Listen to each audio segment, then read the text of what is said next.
It's Mollena's Black History Minute, which is longer than a minute, 'cause I'm reclaiming my time.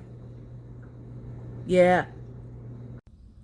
Hey, today's Black History Minute brought to you courtesy of Urban Intellectuals Black History Flashcards at urbanintellectuals.com. Check them out. They're amazing. There are, I believe, 4 different decks. You should get them all. All right, so today's Black History Minute is focusing on someone who you probably heard of if you came up in the 70s and you were Black and you had an auntie who showed up at Thanksgiving with some raw vegan casserole talking about like how the white man was oppressing us through our diet. So you probably know Dick Gregory, if that rang a bell for you. Yeah, fantastic. Between that and the Bahamian diet, I was like, no, Mr. Gregory, respect, trust, but I'm gonna like cook my vegetables if I have to eat them. Mr. Dick Gregory, born October 12th, 1932, on to glory August 19th, 2017. Let us read the cards, shall we? Dick Gregory, civil rights activist, social critic, writer, entrepreneur, conspiracy theorist, comedian, and occasional actor. He began studying African history after being told that Africans had no history before European colonization. You know, so being the first people on Earth has no history involved with it. He took on a range of issues, including ending the Vietnam War, feminism, and he served in the armed forces, P.S. Let's talk about that.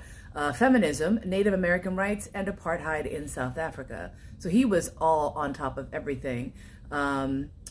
He was also a comedian, like a legitimate, doing the circuit, stand-up comic, addressing a lot of political shit, and doing it in the way that I find often very helpful by getting people to relax and chill out and laugh, and then you stab them in the face with their racism. He regularly fasted in protest of world events and was arrested dozens of times for his causes. In 1961, he joked in front of a white audience, quote, "Last time I was down south, I walked into this restaurant and the white waitress came up to me and said, 'We don't serve colored people here.' I said, 'That's all right. I don't eat colored people. Bring me a whole fried chicken.'" Authored the controversial Nigger, an autobiography, in 1964. Yeah, let me tell you, there's nothing as exciting as being in high school, reading that book on the 6th train and watching white people squirm and not even know what to do because you're just holding it up right there like, yeah, you see it. I know you see it.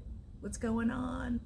And as I mentioned before, a huge proponent of health, which is, I joke about it, but the reality is poor people in general and African Americans in specific have a raft of dietary issues that have to do so much with our nutrition, evolutionary shifts, how many generations we had such poor nutrition, and then we had more calories but not enough good food, and so all kinds of stuff comes up.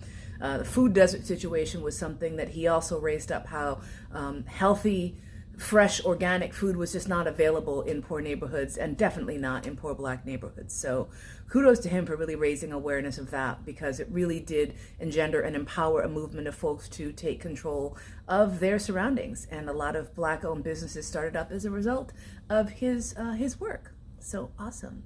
Thank you, Mr. Gregory. Thank you, Urban Intellectuals, and I'll see you tomorrow.